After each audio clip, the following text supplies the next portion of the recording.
भगवान इस कलिकाल में भगवत प्राप्ति का साधन क्या है? ठाकुर जी को यदि कोई प्राप्त करना, अच्छा एक बात बताइए, भगवत प्राप्ति, ठाकुर जी को प्राप्त करने का मतलब आप क्या समझते हैं? इसका अर्थ आप क्या लगाते हैं? भगवत प्राप्ति कैसे होती है?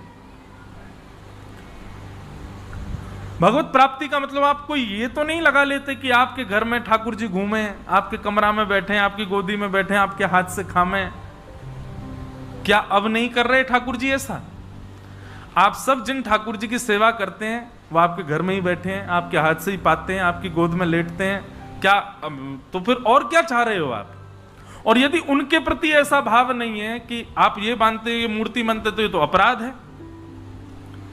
ठाकुर जी हमको मिले उसके प्रति आप ऐसी भावना रखते हो, घर में रहें, हमारे हाथ का खाएं, हमारे संग बैठें, आदि आदि, तो वो तो अब भी कर रहे हैं ठाकुर जी। तो फिर भगवत प्राप्ति आप किसको मानते हो? क्या समझते हो भगवत प्राप्ति भाव में? क्या है भगवत प्राप्ति?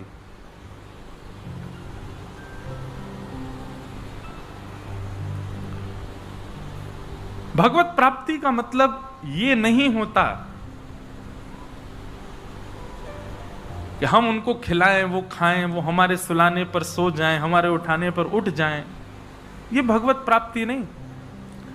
भगवत प्राप्ति का मतलब ठाकुर जी को जो जो प्रिय है और ठाकुर जी को जो प्रिय भाव लगता है वो सब हमको प्राप्त हो, इसको भगवत प्राप्ति कहते हैं। उनको प्रिय लगे वो भाव हमको प्राप्त हो और उनके प्रिय हम बने, ऐसी स्थिति हमारी हो, इसको भगवत प्राप्ति कहते हैं। और सीधी बात, उनकी रजा में राजी रहना, वो जीवन में चाहे जो करें हमारे साथ, हमको सब स्वीकार है, सब मंजूर है, इसको भगवत प्राप्ति कहते हैं। सीधी बात, हम उनसे रीझ जाएं ये नहीं, वो हमसे रीझ जाएं, ये भगवत प्राप्ति है। हमसे प्रसन्न रहें ठाकुर जी। जरूरी नहीं है हर घर में ठाकुर जी बैठे हैं तो हर घर के अपने सेवक से प्रसन्न ही हैं, नहीं, हम उनको प्रसन्न करने के लिए ही सब क्रिया कर रहे हैं। ठाकुर जी की लीलाओं से प्रेम होना भगवत प्राप्ति है। ठाकुर जी के वैष्णवों से प्रेम होना, ठाकुर जी को जो भजते हैं उनसे भी प्रेम होना, यह भगवत प्राप्ति है। ठाकुर जी के तीर्थ धामों से प्रेम होना, यह भगवत प्राप्ति है। ठाकुर जी के नाम से प्रेम होना, यह भगवत प्राप्ति है। आप जब नाम जप करते हैं तो नाम जप करने में भी आपको वही सुख की अनुभूति हो जो सुख की अनुभूति सेवा करने में होती है। जो सुख की अनुभूति सेवा में और नाम जप में होती है, वही सुख की अनुभूति किसी वैष्णव से मिलने में हो। ऐसा नहीं हो कि वृंदावन जाते हैं उसमें हमको ज्यादा सुख मिलता है, द्वारिका जाने में उतना सुख नहीं मिलता, या तीर्थ जाने में जो सुख मिलता है वो कथा सुनने में नहीं मिलता, या कथा सुनने में जो सुख मिलता है वो ठाकुर जी के नाम जप में नहीं मिलता। ऐसा नहीं, ठाकुर जी की हर स्थिति सम हो करके आपको सुख प्रदान करे, आनंद प्रदान करे, तब समझो ये है भगवत प्राप्ति। ये उतार चढ़ाव या फिर भेद दृष्टि ना हो भगवान के अन्य अन्य भावों में। दर्शन को नैना तपे, वचन सुनन को कान। कान भी व्याकुल है, नेत्र भी व्याकुल है, वाणी भी व्याकुल है, समस्त इंद्रियां व्याकुल हैं ठाकुर जी के लिए। यह है भगवत प्राप्ति। कई लोग होते हैं उनको कथा सुनने में रुचि नहीं आती, वो कथा में इसलिए आते हैं क्योंकि प्रसाद मिलेगा, या फिर कथा में नींद बढ़िया आती है। सबसे बढ़िया नींद आती है कथा में, कथा जैसी नींद कहीं नहीं आती। पर मेरा उद्देश्य यही होता है, मुझे किसी को सोने नहीं देना। फिर भी कोई सो जाए तो भाई ज्यादा ही कृपा निद्रा देवी की, क्योंकि निद्रा जो है ये कुंभकर्ण की पत्नी है। और जब भगवान ने कुंभकर्ण को मारा ना, तब निद्रा ने भगवान से कहा कि मैं भी आपसे शर्त लगा के कहती हूं, आपके वैकुंठ में ताला लगवाऊंगी। भगवान बोले कैसे? बोले बताओ वैकुंठ कौन जाता? बोले कथा सुनने वाले लोग। बोले वहीं बैठू रहूंगी मैं भी। जिसको 4-4 गोली खा के नींद नहीं आएगी वो कथा में आ जाए, बिना पिल्स लिए बैठ जाए, नींद आ जाएगी उसको।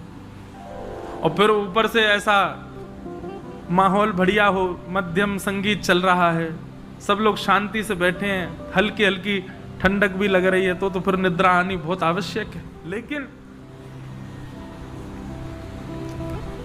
कई लोग कथा में इसलिए नहीं आते कि उनको सुनने में रुचि, इसलिए आते हैं कि कथा के बाद प्रसाद मिलेगा। कई लोग कथा से प्रेम नहीं कर पाते, प्रसाद से प्रेम हो जाता है।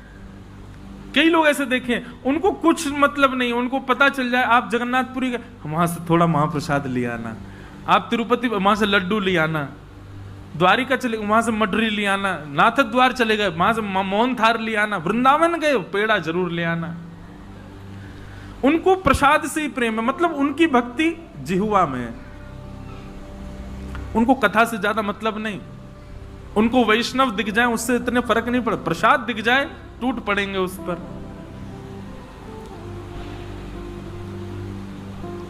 कई लोगों का दर्शन में बहुत भाव होता है, मतलब उनको दर्शन में सुख मिलता है, जगन्नाथ जी दिखा दो, द्वारिकाधीश दिखा दो, बद्रीनाथ ले जाओ, पर उनसे कहो कथा सुन लो, कथा नहीं सुन सकते। उनसे कहो महाप्रसाद पाओ, नमक मिर्च कम डालते हैं, थोड़ा मन नहीं करता पाने का। कई लोग ऐसे होते हैं उनको महाप्रसाद नहीं भाता। एक थे सज्जन मेरे साथ में, हमने तो एक नियम रखा, जगन्नाथपुरी में रहो चाहे किसी भी तीर्थ में रहो, एक बात सदैव याद रखो, अगर व्यवस्था है कि वहां की रसोई से प्रसाद मिलता है तो कुछ और पाना ही नहीं है, ठाकुर जी का अधरामृत पाना है। कल भी एक भाव पूज्य श्री राधा कृष्ण जी महाराज थे साथ में, दोनों के साथ में दर्शन हुए, तो महाराज जी से एक भाव साझा कर रहा था कि महाराज जी चाहे एक ही रसोई हो, एक ही सब्जी हो, एक ही मसाले हो, बनाने वाला भी एक ही हो, हर दिन एक ही सब्जी बनाए, एक जैसी नहीं बन। 7 दिन के लिए कहा गया ये रहा घिया, इसमें लिमिटेड इतना नमक डालना है, इतनी मिर्च डालनी है, इतने मसाले, आप 7 दिन तक बनाओ, हर दिन उसके स्वाद में परिवर्तन आ जाएगा। पर आप 10 वर्ष पहले का महाप्रसाद पाए हो चाहे आज पा लो, वही स्वाद है। क्यों? ये एक रास्ता इस बात का प्रमाण है कि ये भोजन का स्वाद नहीं है, ठाकुर जी का अधरामृत है, इसलिए वो सम है। हमारे श्रीनाथ जी की मोहन थार 10 साल पहले पाओ आज पाओ, वही स्वाद रहेगा। श्री राधा रमन जी की कुलिया प्रसादी 20 वर्ष पहले पालो आज पालो, वही स्वाद है, ये इस बात का प्रमाण है। वो ठाकुर जी का अधरामृत है, वो उस वस्तु का स्वाद नहीं है, वो ठाकुर जी के अधरामृत का स्वाद है, वो सम है। और तनिक भी कृष्ण प्रेम यदि चित्त में होगा तो ठाकुर जी के प्रसाद में भेद, ठाकुर जी के प्रसाद में दोष आपको दिख ही नहीं सकता, आपको हर दिन वो और प्यारा लगेगा और प्रिय लगेगा। तो किसी को प्रसाद में रुचि होती है पर लीला में रुचि नहीं होती, कथा में रुचि नहीं होती, धाम में रुचि नहीं होती, प्रसाद पर नहीं। भगवत प्राप्ति यदि किसी को हुई होगी तो जितना सुख प्रसाद में उतना ही सुख दर्शन में, जितना सुख दर्शन में उतना ही सुख लीला कथा सुनने में, और जितना सुख प्रसाद लीला और कथा में उतना ही सुख धाम में, और जितना सुख धाम लीला कथा प्रसाद आदि सब में उतना ही सुख किसी अन्य वैष्णव को देखने में। कोई कंठी माला धारण किए, कोई तिलक धारण किए, उर्दपुंड धारण किए सामने आ जाए तो आपको उतनी प्रसन्नता, उतना ही भाव आ गया चित्त में जितना भाव जगन्नाथ जी को देखने में आता है। और एक और बात, ये बात अभी परसों बंबई में कह रहा था मैं कि वो परिचित व्यक्ति नहीं होना चाहिए। अब हमको देख करके हाथ जोड़ना, प्रणाम करना, ये तो सब कर ही दोगे, सब जानते हो। अपरिचित जो हैं, वो अपरिचित जो वैष्णव भेष में है, उनको देख करके भी उतना ही सुख मिले जितना सुख जगन्नाथ जी को देखने में मिलता है, तब समझो ये है भगवत प्राप्ति। भगवत संबंधी हर स्थिति में आपको सम प्रकार का आनंद प्राप्त हो, सम आनंद मिले। कहीं भी अगर कम ज्यादा है तो अभी भजन आपका कम है और बढ़ाओ।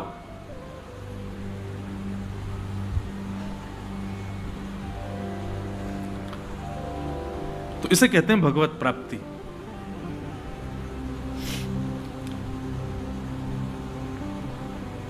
तो सौनक आदि ऋषियों ने प्रश्न किया सूत जी महाराज से, भगवान इस कलिकाल में भगवत प्राप्ति का साधन क्या है? तब सूत जी महाराज ने बिना विचार किए सीधे स्पष्ट रूप से एक ही उदाहरण दिया। बोले एक ही उपाय है कलिकाल में भगवत प्राप्ति का। क्या? कि श्रीमद् भागवतम शास्त्रम कलौ कीरेण भाषितम। केवल और केवल श्रीमद् भागवत शास्त्र। इस भागवत जी की शरणागति ले लो। आप भागवत जी नहीं, आप साक्षात जगन्नाथ जी की शरण में बैठे हो, ये भाव रखो।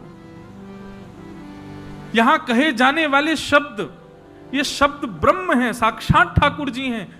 हम यहां से उतर के कुछ भी कहें, कान बंद कर लेना आप, पर यहां बैठ के कह रहे हैं तो उसको यही समझना है जगन्नाथ जी ही प्रवेश कर रहे हैं हमारे चित्त में, जो जो हम श्रवण कर रहे हैं।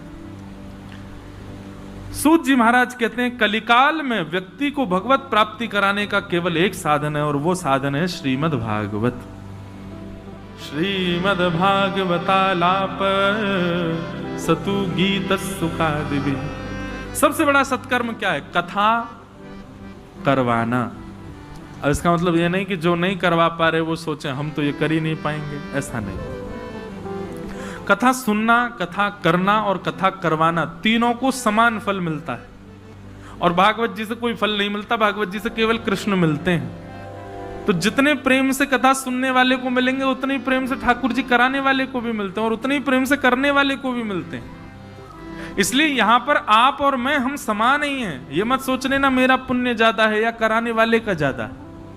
हम तीनों एक ही कैटेगरी में हैं।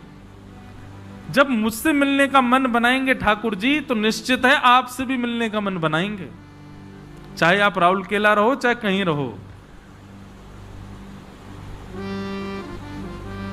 जिस दिन ठाकुर जी दिख जाएं तो यूं समझ जाना कि हमारी श्रोताओं की मंडली में से आज किसी और को भी दिखे होंगे, उसी की कृपा से मुझे भी दिख रहे हैं, और इस समय व्यास जी को भी दिख रहे होंगे।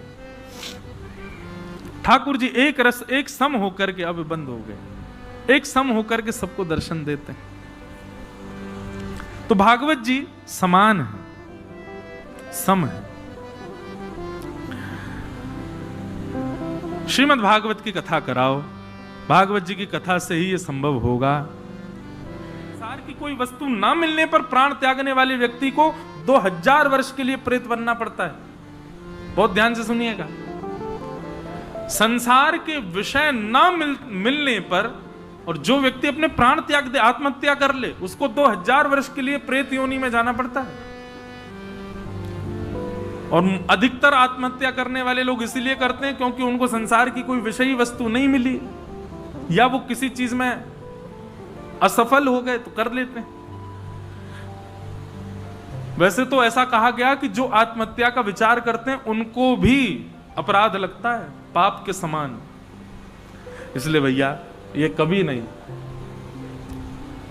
भागवत जी में तो एक जगह और बताया गया कि आत्महत्या कहते किसको है।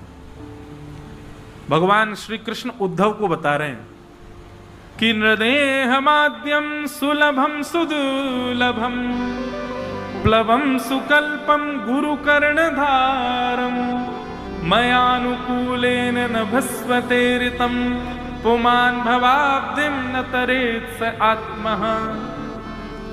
भगवान कहते हैं उद्धव, जो व्यक्ति मानव देह प्राप्त करने के बाद, मानव देह मिलने के बाद भी, सदग्रंथों के कथा सुनने के बाद, मानव देह मिला, कथा सुनने का अवसर मिला, और उसके बाद गुरुजन प्राप्त हो जाएं,